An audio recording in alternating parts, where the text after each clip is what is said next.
So from a networking perspective, I'm encouraging you all to please do at least one informational meeting per week. And if you're students and you want to get a job, I promise you, I guarantee you, you will get the job of your dreams if you do that. And if you're already working or self-employed or working for somebody else, if you want to change industries, set up one informational meeting per week with somebody in a company you want to work for or an industry that you want to participate in. Or if you're a salesperson and you need to close deals, you can set up meetings using this methodology. And I'm going to show you how to do it. Again, all my students put their hands up at the beginning of each semester when I ask them to do 20 informational meetings. If they did it, they'd get the job of their dreams. And only one or two follow through. So how do I do it? And the ones that follow through always get the jobs of their dreams, not the ones with the best grades. How do I do it? Well, we're going to leverage LinkedIn. Okay. And for those of you that don't have a LinkedIn address yet or page set up for yourself, please do so. Go to linkedin.com and set it up.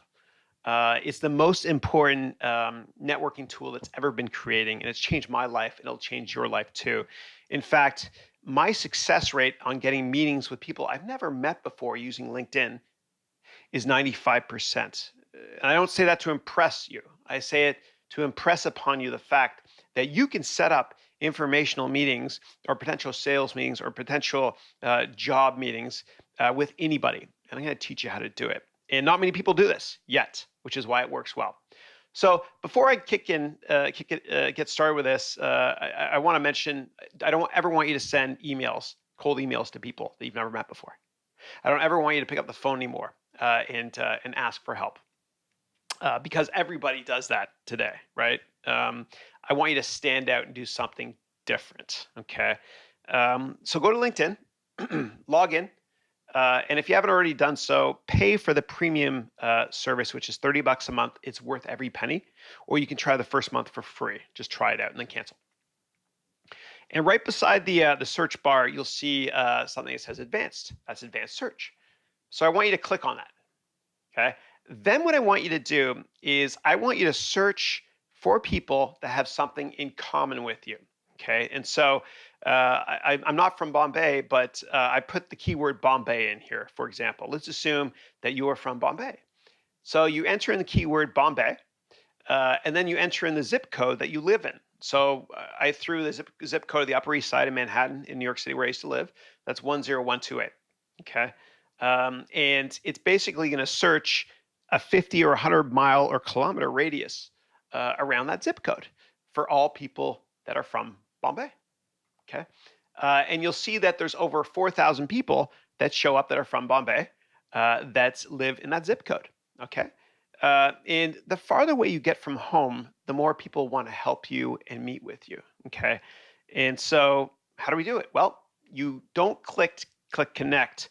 Right beside the connect box, you'll see a little triangle. Click on that, and it'll say send in mail. INMAIL, in mail.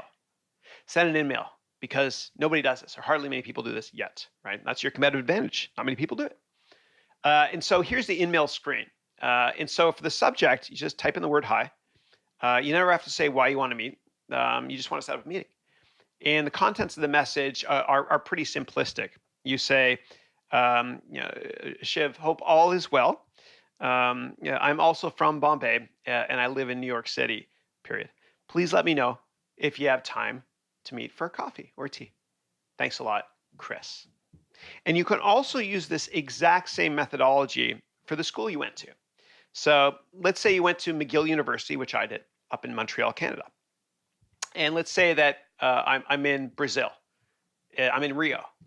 And what I can do is I can type in McGill University and search the postal or zip code for Rio and find people. And then you send an email to that person, and you always want to mention the common element you have with that person. So again, subject line is hi, and the contents of the email message are this. Rodrigo, hope all is well. I am also a McGill University graduate, and I live here in Rio, or I'm visiting Rio. Please let me know if you have time for a coffee.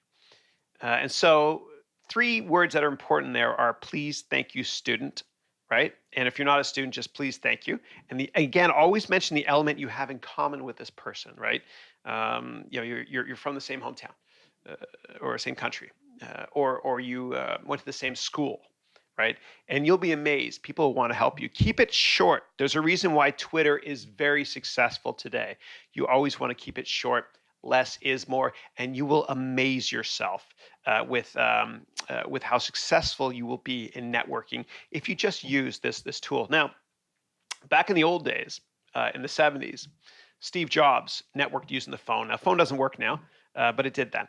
And what he did was, if you get a chance, actually, please pause this course and open up a browser, go to youtube.com. And I want you to search for Steve Jobs Ask, okay? Steve Jobs Ask, A-S-K. And it's an incredible video that will change your life. He basically says that most people don't ask, which is why they don't get what they want in life. And the example he used, and I'll quickly talk about it because I want you to go online to watch it, please, is how he got his first job. And it was by cold calling Bill Hewlett from Hewlett Packard. But I'll let you watch the video because I think it's very prophetic. I think it will change your life and it'll make you think about business networking from a different perspective. So again, in the in-mail, less is more. Keep it very short. There's a reason why Twitter is very successful. So on that note, let's have a 140 character class recap. So the best entrepreneurial qualities are those that are very passionate people. They're very optimistic people. They believe they can accomplish anything. They have great networking skills. They have great sales skills. And also, the best startups are those that are very small groups of people that can change the world. And that's why Jeff Bezos, again, has the 2-pizza rule. Jeff Bezos, the founder CEO of Amazon, he won't let any meeting take place that requires more than 2 pizzas, which is why Amazon has a small company mentality. And they're incredibly innovative and efficient at disrupting marketplaces. So you want to analyze trends for startup company ideas. Make sure the total addressable market is massive. We also talked about the company formation, legal structure. At the very beginning, do proprietorship. And then as quickly as you can, set up an LLC. And then when you get bigger and you want to go public, set up a corporation. You'll have a lawyer advising you at that point, though. More on that later. And then we talked about taxes quickly. We won't talk about any more taxes in this course, I promise you. And we talked about how to protect your intellectual property. So I hope you've enjoyed the first class. So the most important thing I can stress is passion. Make sure you're passionate about what you're doing. If you're not passionate about what you're doing, you won't be successful. You'll be miserable. Don't do it for the money. Change careers until you find your true passion. Thank you.